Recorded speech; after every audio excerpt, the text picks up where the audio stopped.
Recently എറ്റപ്ലിറിസൻ എന്ന് പറഞ്ഞൊരു മരുന്നാണ്, അപ്രൂവ്ഡ് ആണ്. അതിനൊരു പെർ ഇയർ ഓൾമോസ്റ്റ് ഒരു 1 to 2 CR വരെ, 1 to 2 crore പെർ ഇയർ ആണ് അതിൻ്റെ കോസ്റ്റ് വരുന്നത്. എന്നെ സഹായിക്കണം എന്ന് വെച്ചാൽ എനിക്ക് അത്രയ്ക്കും നിവൃത്തി ഇല്ലാത്തതുകൊണ്ടാണ് ഞാൻ എല്ലാവരുടെയും മുന്നേ ഇങ്ങനെ കൈകൂപ്പുന്നത്.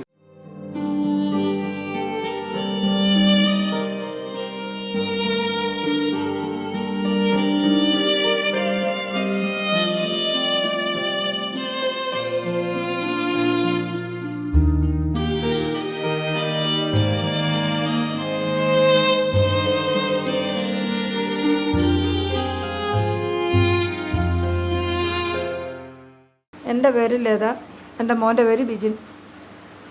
ഞങ്ങൾ കൊട്ടാരക്കര വില്ലൂർ എന്ന ചേത്തടി എന്ന സ്ഥലത്താണ് താമസിക്കുന്നത്. എൻ്റെ മോൻ്റെ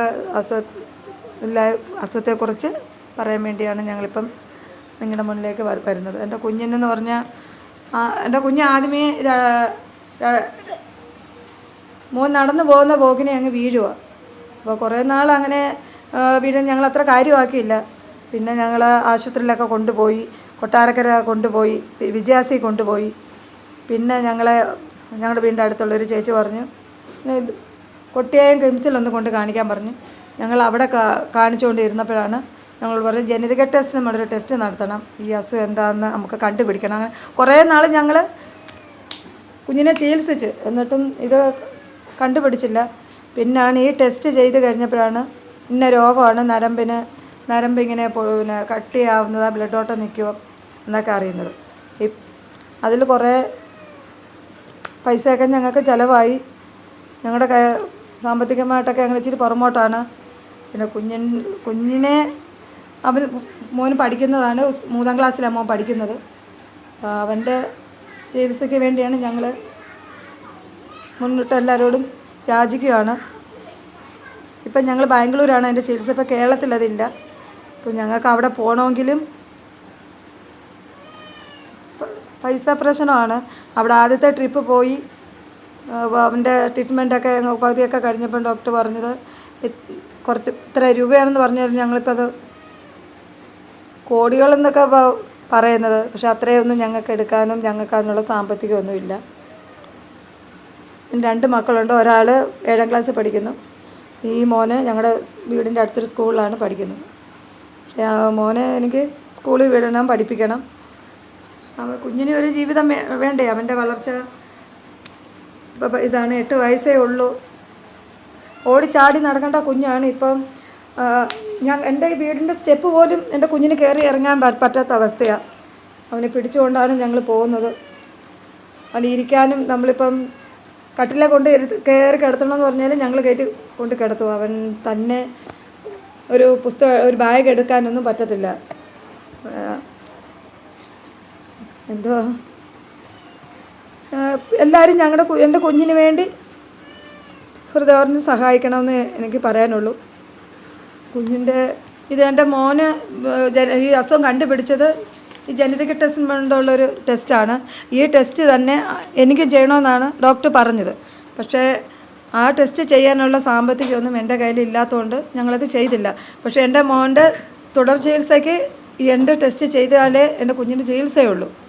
പക്ഷേ അത് ചെയ്യാനുള്ള സാമ്പത്തികം ഇല്ലാത്തതുകൊണ്ട് ഞങ്ങളത് ചെയ്യാൻ നിവൃത്തിയില്ല.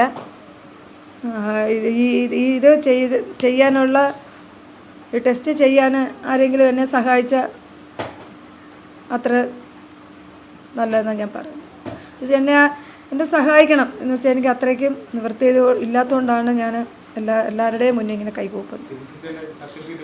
എല്ലാ സർട്ടിഫിക്കറ്റുകളെല്ലാം ഇരിപ്പുണ്ട്.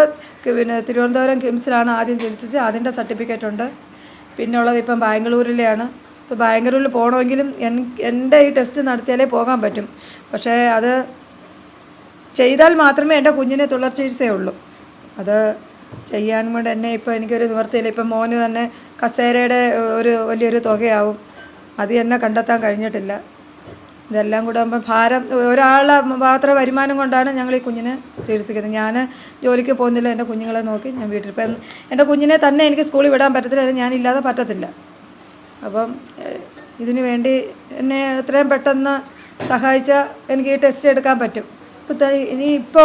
ഇപ്പം ഞങ്ങൾക്ക് ഹോസ്പിറ്റലിൽ പോകണമെങ്കിലും ഈ ചികിത്സയ്ക്ക് വേണമെങ്കിലും ഇനിയിപ്പം ഞങ്ങൾ വല്ല കടം എടുക്കുക അണ്ണാച്ചിമാരുടെ കയ്യിൽ നിന്നോ മൈക്രോ ഫിനാൻസ് കഴിയിൽ നിന്നൊക്കെയാണ് ഞങ്ങൾ പൈസ എടുത്തുകൊണ്ട് പോകേണ്ടത്.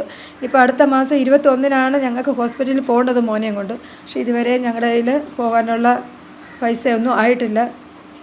അതിനി ആരെങ്കിലും ഒക്കെ സഹായിച്ചാൽ ഞങ്ങൾക്ക് എത്രയും പെട്ടെന്ന് മോനെയും കൊണ്ട് പോയി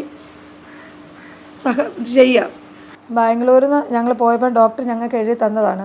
ഞങ്ങളിവിടെ വന്നത് പറഞ്ഞ് പണിയിപ്പിച്ച് ഇടിയിക്കുക. ഇപ്പം നൈറ്റ് രാത്രിയിലാണ് ഇത് ഇടേണ്ടത്. ഇപ്പോൾ രാത്രി ഇട്ടുകൊണ്ട് കിടക്കുമ്പം കുഞ്ഞിന് ഇച്ചിരി കാലം അങ്ങോട്ടും ഇങ്ങോട്ടൊന്നും അനക്കാനൊന്നും പറ്റത്തൊന്നുമില്ല. രാത്രിയിലൊക്കെ ഊരി കളയും. പക്ഷേ എന്നാലും ഞങ്ങളത് വീണ്ടും ഇടും. എന്നാലേ കാലിന് അവൻ്റെ ഉപ്പൂറ്റി തറയിൽ നിവർത്താനും കാലിപ്പോൾ എന്ന് പറഞ്ഞാൽ വെള്ളം ആ ഭാഗം ഇങ്ങനെ നിവർത്തിയിരിക്കുക, വളവില്ല. അപ്പോൾ അതിന്ന് വളഞ്ഞ് അവൻ്റെ ഉപ്പൂറ്റി തറയെ തൊട്ട് നടക്കാൻ വേണ്ടിയാണ് ഈ ഷൂ ഞങ്ങൾക്ക് തന്നത്. ഇതേപോലെ തന്നെ എൻ്റെ കുഞ്ഞിനൊരു കസേരയ്ക്കും പറഞ്ഞിട്ടുണ്ട്. അതും ഇപ്പം കുഞ്ഞിന് കസേര കിട്ടിയില്ല. പക്ഷേ അവനിപ്പം അത് വെക്കാത്തതുകൊണ്ടാണ് എന്തോ അവൻ്റെ നട്ടൽ ഇപ്പോൾ ഇച്ചിരി നല്ല വളവുണ്ട്. പിന്നെ നെഞ്ചിൻ്റെ അവിടെയൊക്കെ ഇച്ചിരി പ്രോബ്ലമായിട്ട് വരിക. അപ്പോൾ കസേര എത്രയും പെട്ടെന്ന് നിന്ന് ശരിയാക്കി തരുമെന്നാണ് ഞങ്ങൾ പ്രതീക്ഷിക്കുന്നത്. അതുണ്ടെങ്കിൽ മാത്രമേ എൻ്റെ കുഞ്ഞിന് നല്ല രീതിയിലൊന്ന് ഇരിക്കാനും അവനൊക്കെ സാധിക്കുകയുള്ളൂ. ഭയങ്കര പാടാണ് അതിന്. അവൻ്റെ അച്ചാച്ചനാണ് അവനെ എപ്പോഴും കൂടെ എണ്ണിപ്പിക്കാനും ഇരുത്താനൊക്കെ. ഇത് ഇട്ട് കഴിയുമ്പോൾ മോന് ഭയങ്കര ചൂട്, ഭയങ്കര പ്രയാസം. എന്നാലും അവൻ്റെ ബുദ്ധിമുട്ട് കാരണം ഞങ്ങളങ്ങ് എടിയിപ്പിക്കുമെന്ന് വെച്ചാൽ അതല്ല നൈറ്റ് ആയതുകൊണ്ട് കുഞ്ഞിന് ഭയങ്കര ചൂടാണ് ഇത് ഇടുമ്പോൾ. അവൻ്റെ കാല് അങ്ങോട്ടോ ഇങ്ങോട്ടോ ഒന്നും അനക്കാനും ഒന്നും പറ്റത്തൊന്നുമില്ല. ഒറ്റ ഇതിലായിട്ട് കാല് നീളത്തിലങ്ങ് കിടക്കുക. അപ്പോൾ കുഞ്ഞിന് ഒത്തിരി അസ്വസ്ഥത ഉണ്ടെങ്കിലും അങ്ങ് എല്ലാം എൻ്റെ കുഞ്ഞ് സഹിച്ച് ഇടുക. ഒന്നും വേദന വീണാൽ പോലും ഞങ്ങളോടൊന്നും പറയത്തില്ല. അത്രയും സഹിച്ചാണ് എൻ്റെ കുഞ്ഞിരിക്കുന്നത്. അപ്പോൾ അതിലേറെ ദുഃഖമാണ് ഞങ്ങൾക്ക്. ആ സങ്കടം കാണുമ്പോഴാണ് ഒന്ന് വീണ് കാല് വേദനയാ എന്ന് പോലും പറയാൻ ഞങ്ങളോട് പറയുന്നില്ല. അതാണ് ഞങ്ങൾക്ക് വിഷമം. ആ വേദന മറ്റുള്ളവർ അറിയേണ്ടെന്ന് വിചാരിച്ചേട്ടും കുഞ്ഞ് ആരോടും എൻ്റെ കുഞ്ഞൊരു വകയും വീണാൽ പോലും ഒന്നും പറയത്തില്ല. ഞാൻ ഡോക്ടർ അജിത് ഡേവിഡ് തമ്പി. ഞാൻ കൊട്ടാരക്കര പുല്ലൂർ താലൂക്ക് ഹോസ്പിറ്റലിലെ ന്യൂറോളജിസ്റ്റ് ആണ്, കൊല്ലം ജില്ല. അപ്പം ഞാനിന്ന് DMD ഡുഷീൻ മസ്കുലർ ഡിസ്ട്രോഫി എന്ന ജനറ്റിക് ഡിസീസിനെ പറ്റി സംസാരിക്കാനാണ് പോകുന്നത്. ഡുഷീൻ മസ്കുലർ ഡിസ്ട്രോഫി ആൺകുട്ടികളിൽ കാണപ്പെടുന്ന ഒരു ജനറ്റിക് ഡിസീസാണ്. ആൺകുട്ടികളിൽ ഇതൊരു കോമൺ ഡിസീസാണ്. ആൺകുട്ടികളിൽ 1 in 3,500 to 5,000 മെയിൽ ചിൽഡ്രന് വരുന്നൊരു ഡിസീസാണ്, അസുഖമാണ്. ഇത് XY ക്രോമോസോം. എന്തുകൊണ്ട് ആൺകുട്ടികൾക്ക് കൂടുതൽ ചോദിച്ചാൽ ആൺകുട്ടികൾക്ക് XY ക്രോമോസോം ഉണ്ട്. ഇതൊരു X-ലിങ്ക്ഡ് റെസസീവ് ഡിസീസ് ആയതുകൊണ്ട് ആൺകുട്ടികളിൽ ഒരു XA ഉള്ളത് കാരണം ആൺകുട്ടികളിലാണ് ഇത് കൂടുതൽ കോമൺ.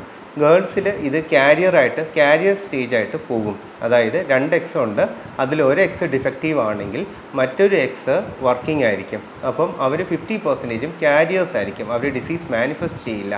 പക്ഷേ ഇവർക്ക് ഈ കാരിയർ സ്റ്റേജ് ഉണ്ടെങ്കിൽ ഇവർക്ക് നെക്സ്റ്റ് ജനറേഷൻ അടുത്ത കല്യാണം കഴിച്ച് കുഞ്ഞുങ്ങളുണ്ടാകുമ്പോൾ ആൺകുട്ടികളാണെങ്കിൽ അവർക്ക് ട്രാൻസ്മിറ്റ് ചെയ്യാനുള്ള ചാൻസ് വളരെ കൂടുതലാണ്. അപ്പം ഇതെന്ന് പറഞ്ഞു കഴിഞ്ഞാൽ ഒരു 2/3 കേസസും ജനറ്റിക്കാണ്, 1/3 സ്പൊറാഡിക് എന്ന് പറഞ്ഞാൽ മ്യൂട്ടേഷൻ കാരണം വരുന്നതാണ്. 2 തരം മ്യൂട്ടേഷൻ ഉണ്ട്, frame shift mutation, mixed mutation എന്ന് പറഞ്ഞ 2. അതിൽ ഈ Duchenne muscular dystrophy frame shift mutation, അതായത് ആ ഡിസ്ട്രോഫിൻ പ്രോട്ടീൻ ഉണ്ടാവുന്നേ ഇല്ല. ഡിസ്ട്രോഫിൻ ജീനാണ് ഏറ്റവും വലിയ ജീനും. അതുകൊണ്ട് ഇതിന് മ്യൂട്ടേഷൻ വളരെ കോമൺ ആണ്, one of the most common ആണ്. അത് കഴിഞ്ഞിട്ട് നമുക്കിതിൻ്റെ ക്ലിനിക്കൽ ഫീച്ചേഴ്സിനെ പറ്റി പറയാം. ഇത് ഒരു ക്ലിനിക്കൽ ഡയഗ്നോസിസ് ആണ് മെയിൻലി. അറ്റ് ബർത്ത് യൂഷ്വലി ഈ ചിൽഡ്രൻ എല്ലാം നോർമൽ ആയിരിക്കും. പക്ഷേ ബാക്കി സഹപാഠികളുടെ കൂടെ വെച്ച് കമ്പയർ ചെയ്യുമ്പോൾ ഇവരുടെ ഗ്രോസ് മോട്ടോർ ഡെവലപ്മെൻറ്റ് കുറച്ച് പിന്നോട്ടാവും.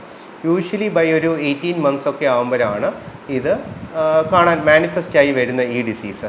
അപ്പോൾ ഒരു 18 മാസമൊക്കെ ആകുമ്പോഴത്തേന് ബാക്കി കുഞ്ഞുങ്ങളെ വെച്ച് നോക്കുമ്പം ഈ കുട്ടികൾ കുറച്ച് സ്ലോ ആയിരിക്കും. പിന്നെ കുറച്ചും കൂടെ മുതിർന്ന് വരുമ്പോൾ അവർക്ക് സ്റ്റെപ്പ് കയറാനുള്ള ബുദ്ധിമുട്ട് കാണും. യൂഷ്വലി ബൈ ഒരു 2 years ഒക്കെ ആകുമ്പോഴത്തേന് ഇവർക്ക് കിടന്നിട്ട് എണ്ണിക്കാനോ ഇരുന്നിട്ട് എണ്ണിക്കാനോ ഭയങ്കര ബുദ്ധിമുട്ട് വരും. അതാണ് ഗ്രോവേഴ്സ് സൈൻ എന്ന് പറയും. അവർക്ക് എണ്ണിക്കാനുള്ള ബുദ്ധിമുട്ട് വരും. എസ്പെഷ്യലി പ്രോക്സിമൽ ലോവർ ലിംബ്, അതായത് സ്റ്റെപ്പ് കയറാനും ഒക്കെ ആയിരിക്കും കൂടുതൽ ബുദ്ധിമുട്ട് വരുന്നത്. അത് കഴിഞ്ഞിട്ട് ഇത് ആസ് ഏജ് അഡ്വാൻസസ്, അതായത് 2 തൊട്ട് 5 വയസ്സൊക്കെ ആകുമ്പോഴത്തേന് ഇവർക്ക് ബാക്കിയുള്ള കുഞ്ഞുങ്ങളെ വെച്ച് നോക്കുമ്പോൾ ഇവർക്ക് ടോ വാക്കിംഗ് ഒക്കെ ആയിരിക്കും കൂടുതൽ വരുന്നതും. ഇവർക്ക് ഇച്ചിരി ബുദ്ധിമുട്ട് വരും. പിന്നെ അത് കഴിഞ്ഞിട്ട് അങ്ങോട്ട് ഏജ് കൂടും തോറും ഇവർക്ക് ഓരോ, അതായത് ലോവർ ലിം, പ്രോക്സിമൽ ലോവർ ലിം ആണ്, പിന്നെ പയ്യെ ആ ഡിസീസ് ഏറി വന്ന് ഇവരുടെ ട്രങ്ക് മസിൽസ്, നെക്ക് മസിൽസ് ഒക്കെ വീക്ക്നെസ് വരും. അപ്പം ഇതിൻ്റെ എന്താണ് ഇതിൻ്റെ ഇമ്പോർട്ടൻസ് ചോദിച്ചാൽ, ഇത് യൂഷ്വലി ഇത് ലേറ്റ് ഡയഗ്നോസിസ് ആയിരിക്കും. കാരണം സാധാരണ എൻ്റെ കുഞ്ഞില്ലാത്തിലും എടുക്കാനാണ്, പക്ഷേ ഈ ഒരു കാര്യത്തിൽ ഇച്ചിരി സ്ലോ ആണ്. മിക്ക പേരൻസ് അത് ഇഗ്നോർ ചെയ്യും.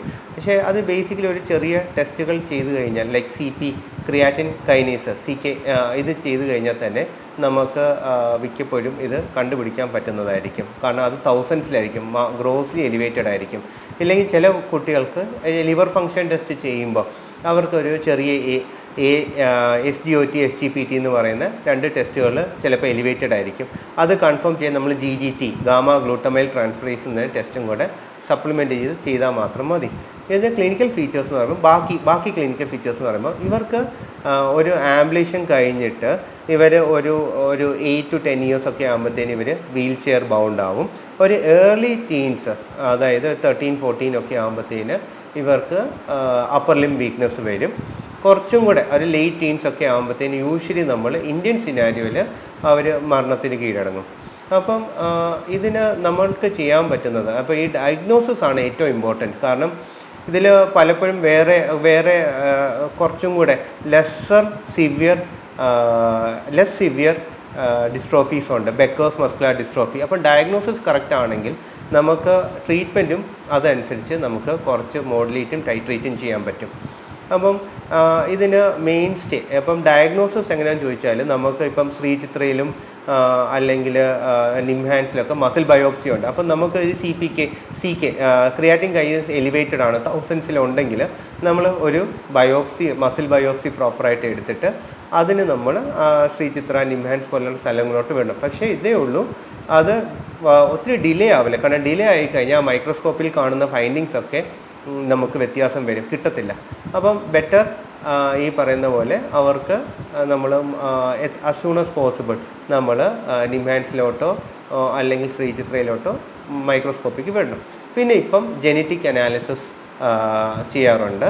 പലപ്പോഴും ഓൾമോസ്റ്റ് 10,000 rupees നിൽക്കാറുണ്ട് genetic analysis.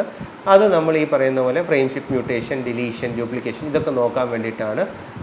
Next generation എക്സോം sequence, ഇങ്ങനെ എല്ലാ ജെനറ്റിക് സ്റ്റഡീസ് ഉണ്ട്. അത് വെച്ച് കഴിഞ്ഞാൽ നമുക്ക് ഇത് കൺഫേം ചെയ്യാൻ പറ്റും ഈ ഡയഗ്നോസിസ്. പിന്നെ ഈ പറഞ്ഞ പോലെ ഈ ഒരു ഡിസീസ് ഇതിലൊരു 45 to 55 എന്ന ആ ഒരു ലൊക്കേഷനിലുള്ള ജീൻ മിസ്സാവുന്നതാണ് ഇതിൻ്റെ പ്രോബ്ലം. അപ്പം ഈ ഡിസീസ് നമുക്ക് ഇത് കൺഫേം ചെയ്തെങ്കിൽ നമുക്ക് അതിൻ്റെ കൂടെ supportive care, treatment is mainly supportive. അപ്പം ട്രീറ്റ്മെൻറ്റ് കാര്യം എന്ന് പറഞ്ഞാൽ ആരെങ്കിലും പറയുക ഇതിന് 100% ക്യൂറുണ്ട്, ഞങ്ങൾ ട്രീറ്റ്മെൻറ്റ് ചെയ്തു എന്ന് പറയുവാണെങ്കിൽ അതിലൊരു ഫോൾസ് ആയിരിക്കാനാണ് കൂടുതൽ ചാൻസ്. കാരണം റൈറ്റ് നൗ അലോപ്പതിയിലോ ഹോമിയോയിലോ ആയുർവേദിലോ ഒന്നും ഇതിനൊരു ട്രീറ്റ്മെൻറ്റ് ഇല്ല. All we can do is നമുക്ക് എക്സസൈസ്, ലിം സ്ട്രെങ്തനിങ്, പ്രോപ്പർ ഫിസിയോതെറാപ്പി, ഇങ്ങനത്തെ കാര്യങ്ങൾ ചെയ്ത് നമുക്ക് ആ കുട്ടിക്ക് ലൈഫ് പ്രൊലോങ് ചെയ്യുക. കാരണം നമ്മൾ ഈ ട്രീറ്റ്മെൻറ്റ് നമ്മളിപ്പോൾ സ്റ്റിറോയിഡ് കൊടുത്തു, ആ കുട്ടിക്ക് ട്രീറ്റ്മെൻറ്റ് അല്ലെങ്കിൽ നമ്മൾ ആംബുലേഷൻ മെത്തേഡ്സ് വെച്ച് ക്വാളിറ്റി ഓഫ് ലൈഫ് ഇമ്പ്രൂവ് ചെയ്യുകയെന്ന് വെച്ചോ, ഒരു നെക്സ്റ്റ് ഈ പറയുന്ന പോലെ എപ്പോഴെങ്കിലും human trials are going on.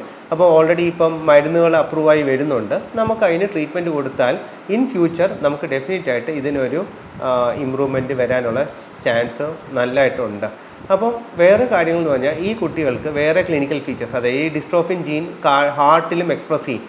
അപ്പോൾ നമ്മുടെ ട്രീറ്റ്മെൻറ്റ് എന്ന് പറയുമ്പം ഈ പറയുന്ന ന്യൂറോളജി അല്ലാതെ തന്നെ അതിൻ്റെ കൂട്ടത്തിൽ തന്നെ നമുക്ക് ഫിസിയോതെറാപ്പി എക്സ്ട്രീംലി ഇമ്പോർട്ടൻ്റ് ആണ്. ലിം സ്ട്രെങ്തനിങ് എക്സസൈസസ് ഇതിൽ ഡെയിലി ഒരു 5 days a week ഒരു 30 minute ഒരു നോർമൽ എക്സസൈസ്, വലിയ ഹൈ റിഗറസ് അല്ലാത്ത നോർമൽ എക്സസൈസസ് നമുക്ക് ചെയ്യാൻ പറ്റും.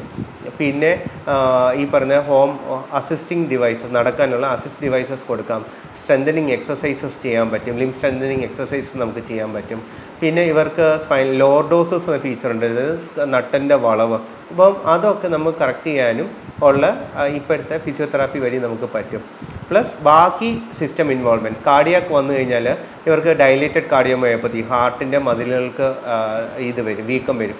അപ്പോൾ അതിന് വേണ്ടിയിട്ട് ഡൈലേറ്റഡ് കാർഡിയോമയോപ്പതി അവർക്ക് ഈ പറയുന്ന പോലെ ഇജക്ഷൻ ഫ്രാക്ഷൻ എക്കോ ചെയ്ത് ഇജക്ഷൻ ഫ്രാക്ഷൻ കുറവാണെങ്കിൽ ICD ഡിവൈസസ് നമുക്ക് ഫിറ്റ് ചെയ്യാൻ പറ്റും. പിന്നെ ഈ 6 തൊട്ട് 7 വയസ്സാകുമ്പോഴായിരിക്കും സാധാരണ നമ്മൾ ഈ കാർഡിയോളജിയിൽ വിട്ട് നമ്മൾ എക്കോ ചെയ്യുന്നത്. പക്ഷെ അതിനു മുമ്പേ കണ്ടുപിടിക്കുവാണെങ്കിൽ നമുക്ക് അന്നേരം എക്കോ ചെയ്യാൻ പറ്റും. ഈ കുട്ടികളെ regular follow up 10 years of age കഴിഞ്ഞാൽ എല്ലാ ഇയറും നമ്മൾ കാർഡിയോളജി ഫോളോ അപ്പ്. പിന്നെ പൾമനോളജി, റെസ്പിറേറ്ററി, എന്താ ചോദിച്ചാൽ അവർക്ക് ഇപ്പോൾ സ്ലീപ്പ് പ്രോപ്പർ ആവുന്നില്ല, കാരണം ഇവർക്ക് ബ്രീത്തിങ് ഇഷ്യൂസ് വരാം. അപ്പോൾ അവർക്ക് സാച്ചുറേഷൻ ഫോളോ ചെയ്യാൻ നമുക്ക് NIV method, non invasive ventilation എന്നും പറഞ്ഞ് നമുക്ക് അത് ട്രൈ ചെയ്യാൻ പറ്റും. അപ്പോൾ ഇതൊക്കെ ആ കുട്ടികളുടെ ക്വാളിറ്റി ഓഫ് ലൈഫ് ഇമ്പ്രൂവ് ചെയ്യും. അതിൻ്റെ കൂടെ ഇൻ്റലക്ച്വൽ ഡിസബിലിറ്റി ഉള്ള കുഞ്ഞുങ്ങളാണ്, ഇവർക്ക് 3 times more chance of epilepsy ഉണ്ട്. അപ്പോൾ ഇതൊക്കെ സപ്പോർട്ടീവ് കെയർ ആയിട്ട് മാനേജ് ചെയ്യും. പിന്നെ ബാക്കി കെയർ എന്ന് പറഞ്ഞാൽ ഈ പറയുന്ന പോലെ സ്റ്റിറോയിഡ്സ് ആണ് ഇപ്പോഴും മെയിൻ സ്റ്റേ, ഡെഫ്ലാസാക്കോട്ട് ലോ ഡോസ്. അപ്പോൾ അത് കൊടുക്കുമ്പോൾ വെയിറ്റ് ഗെയിൻ ആണ് അതിൻ്റെ ഒരു മേജർ ഒരു ഡിസഡ്വാൻറ്റേജ്. അതുകൂടെ ആൻറ്റി ഇൻഫ്ലമേറ്ററി ഉണ്ട്, ആൻറ്റി ഓക്സിഡൻസ് ഉണ്ട്, അതായത് ഈ angiotensin converting enzyme receptor blockers എല്ലാം കൊടുക്കാം, ACE ഇൻഹിബിറ്റേഴ്സ് കൊടുക്കാം. അപ്പം ഇത് ARBs, ACE ഇൻഹിബിറ്റേഴ്സ് ഇങ്ങനത്തെ മരുന്നുകളൊക്കെ വളരെ തുച്ഛമായ വിലയിൽ നമുക്ക് കൊടുത്ത് നമുക്ക് ആൻറ്റി ഇൻഫ്ലമേറ്ററി ആയിട്ട് കൊടുക്കാം. പിന്നെ ബാക്കിയെല്ലാം എക്സ്പെരിമെൻ്റൽ ഇത് തന്നെയാണ് നടക്കുന്നത്. ഇനി ഇതിൻ്റെ ഡെഫിനിറ്റീവ് തെറാപ്പി അതിപ്പോഴും human trials, phase 2 human trials നടക്കുന്നേ ഉള്ളൂ. റീസെൻ്റ്ലി എറ്റപ്ലിറിസൻ എന്ന് പറഞ്ഞൊരു മരുന്നാണ് അപ്രൂവ്ഡ് ആണ്. അതിനൊരു പെർ ഇയർ ഓൾമോസ്റ്റ് ഒരു 1 to 2 CR വരെ, 1 to 2 crore പെർ ഇയർ ആണ് അതിൻ്റെ കോസ്റ്റ് വരുന്നത്. ബാക്കി റീസെൻ്റ്ലി 2019 ഗോളോഡിർസൻ എന്ന് പറഞ്ഞ മരുന്ന് അപ്രൂവ് ചെയ്തിട്ടുണ്ട്. 2021 അറ്റാലൂറൻ എന്ന് പറഞ്ഞ മരുന്ന് അപ്രൂവ് ആയിട്ടുണ്ട്. അപ്പം ഇതൊക്കെ നമുക്ക് ഈ പറയുന്ന പോലെ ആ കുട്ടികൾക്ക് ഒരു കോസ്റ്റ് ഒരു ഇഷ്യൂ ആയതുകൊണ്ട് നമുക്ക് ഗവൺമെൻറ്റുമായിട്ട് കമ്പനികൾ അവരെ ഡിസ്കഷൻ നടത്തി അത് നമുക്ക് കൺട്രോൾ ചെയ്യാനുള്ളൊരു ശ്രമം കൂടെ നടത്തിക്കഴിഞ്ഞാൽ ഇൻ ഫ്യൂച്ചർ ഈ കുട്ടികൾക്ക് അത് യൂസ്ഫുൾ ആയിരിക്കും, അവരുടെ ലൈഫ് ഇമ്പ്രൂവ് ചെയ്യും. Thank you.